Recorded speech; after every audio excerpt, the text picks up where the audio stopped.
नमस्कार, आप देख रहे हैं कैपिटल टीवी का खास शो महाराष्ट्र फाइल्स। आपके साथ मैं हूं परवीन शेख। आपको बताएंगे महायुति की शानदार जीत से क्यों परेशान है विपक्ष, क्या राजनीति से संन्यास लेंगे शरद पवार, क्या है फडणवीस की उद्धव को चुनौती, महाराष्ट्र में योगी की एंट्री से क्यों उड़ी उद्धव की नींद। इसके अलावा जानेंगे कौन किसकी बढ़ा रहा है टेंशन।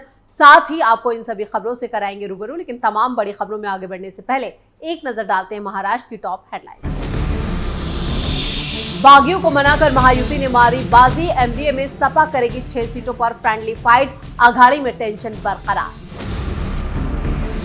महाराष्ट्र चुनाव प्रचार में आज से सीएम योगी की धमाकेदार एंट्री, वाशिम सीट पर बीजेपी उम्मीदवार के लिए मांगे वोट।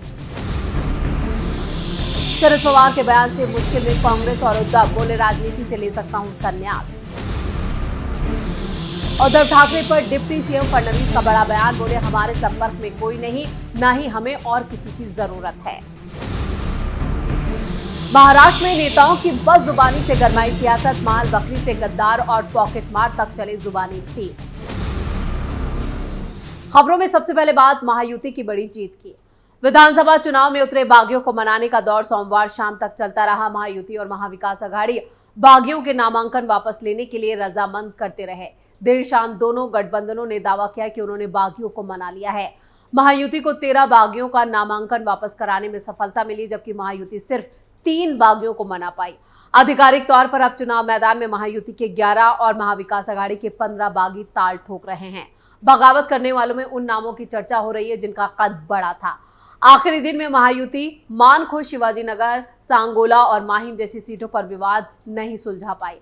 मंगलवार को उद्धव ठाकरे ने 5 बागियों को पार्टी से निलंबित कर दिया। चुनाव के दूसरे राउंड में महायुति ने बागियों को मनाकर अपनी लीड बनाए रखी और नामांकन वापसी के बाद 288 विधानसभा सीटों के लिए अब कुल 8,272 उम्मीदवार मैदान में बचे। सोमवार को बागियों को मनाने का दौर चलता रहा।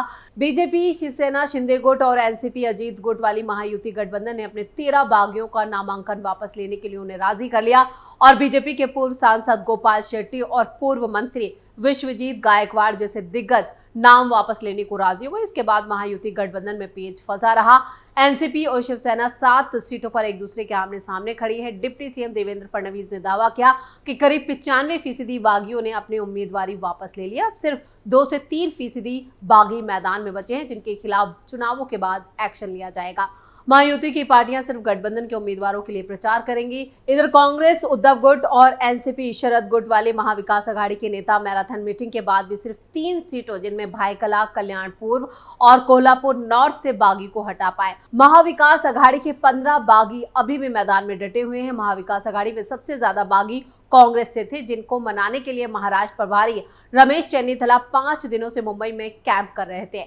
एमवीए को बड़ा धक्का तब लगा जब सपा ने 2 सीट मिलने की वजह से 6 दूसरी सीटों पर अपने उम्मीदवार उतार दिए और कैंडिडेट को वापस लेने से भी मना कर दिया। महाविकास अघाड़ी ने सपा के लिए मानखुर्द, शिवाजी नगर और भिवंडी ईस्ट सीट छोड़ी थी। सपा नेता अबू आजमी ने बताया कि भिवंडी पश्चिम, औरंगाबाद ईस्ट, मालेगांव मध्य, धुले शहर और परंदा और तुलजापुर विधानसभा सीटों पर पार्टी के उम्मीदवार कायम रहेंगे। इसके अलावा शरद पवार की पार्टी के 3 और उद्धव गुट के 6 बागी अभी भी मैदान में डटे हुए हैं। और ऐसे में महायुति ने एक बड़ी जीत जरूर हासिल की है, क्योंकि कई बागी, कम से कम 13 बागियों के टिकट वापसी में यहाँ पर जो नामांकन है उसमें वो कामयाब रही है। खबरों में अब बात योगी की।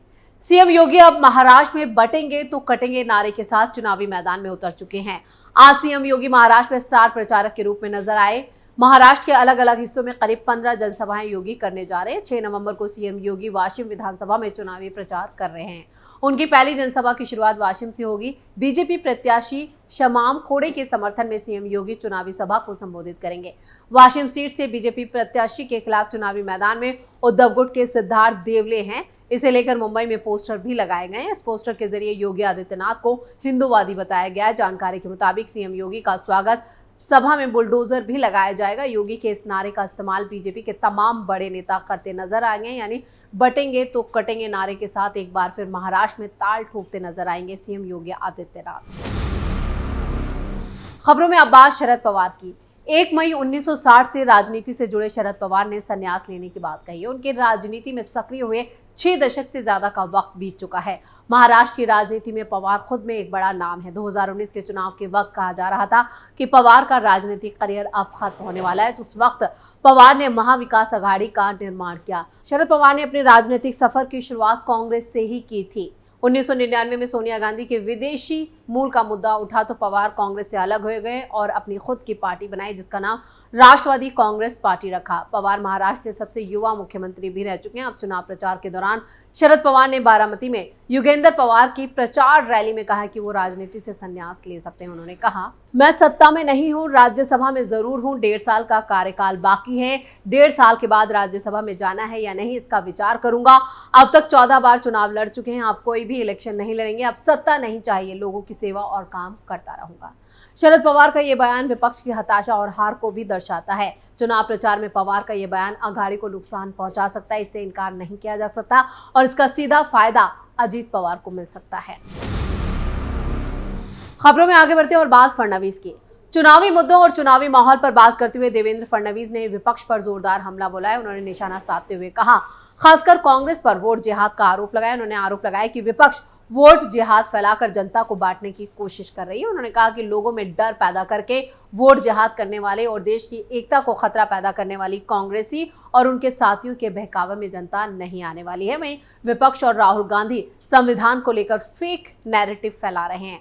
अब उनकी नौटंकी सामने आ चुकी है, जनता इनके झांसे में नहीं आने वाली। फडणवीस ने बागियों पर कड़ी कार्रवाई को लेकर भी बात की। उन्होंने बताया कि पार्टी को दगा देने वालों के खिलाफ चुनाव के बाद सख्त कार्रवाई की जाएगी। उन्होंने उद्धव ठाकरे से संपर्क को लेकर भी अपनी बात रखी। उन्होंने कहा, इस मुद्दे पर ज्यादा बात नहीं की। फडणवीस ने उद्धव को लेकर कहा कि हमारे संपर्क में कोई नहीं है, ना ही हमें किसी और की जरूरत है। यह भी कहा कि राज ठाकरे के साथ व्यक्तिगत दोस्ती है, मगर उनसे राजनीतिक दोस्ती काफी अलग है। राज ठाकरे को अभी अपनी पार्टी का विस्तार करना है। उन्होंने अकेले चुनाव लड़ने का फैसला किया, वो अपनी पार्टी का विस्तार करना चाहते हैं। वहीं मनोज जरांगे पाटिल के बारे में उन्होंने कहा कि उन्होंने पहले चुनाव लड़ने की घोषणा और फिर ना लड़ने की भी की है। हमें उनसे कोई नुकसान नहीं होने वाला है। यानी यहाँ पर एक तीर से कई निशाने देवेंद्र फडणवीस ने साधे हैं और उनके निशाने पर एक बार फिर उद्धव ठाकरे और कांग्रेस नजर आई।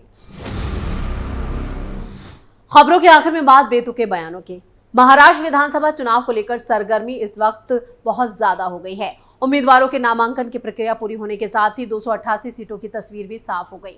उधर तमाम दल अपने अपने निर्वाचन क्षेत्रों में उतरकर प्रचार में जुट गए हैं। इधर सियासी जंग के बीच कई नेताओं की बदजुबानी भी चर्चा में है।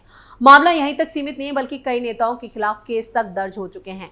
पीएम मोदी ने झारखंड में एक चुनावी रैली में शिंदे गुट की नेता शाइना एनसी के खिलाफ की गई अपमानजनक टिप्पणी की भी आलोचना की है।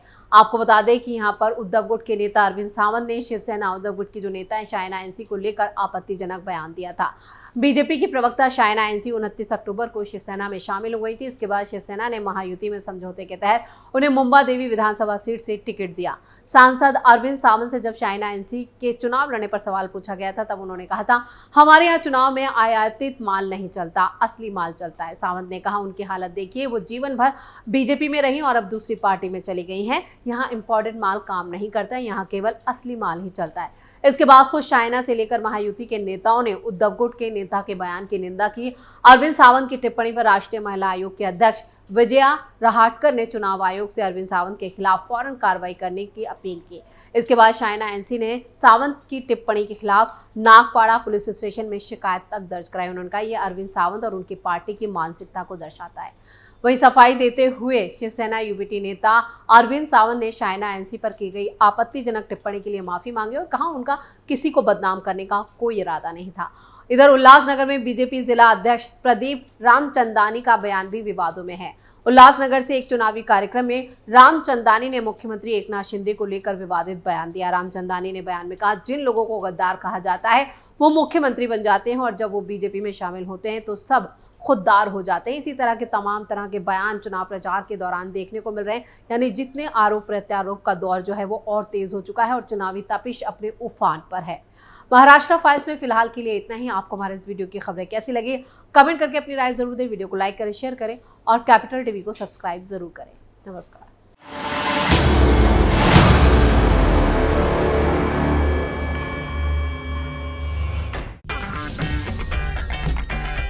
अगर आपको हमारा वीडियो पसंद आया हो तो इसे लाइक करें, हमारे चैनल को सब्सक्राइब करें और हाँ, बेल आइकन दबाना ना भूलें ताकि आप तक हमारे वीडियो की नोटिफिकेशन पहुंचती रहे।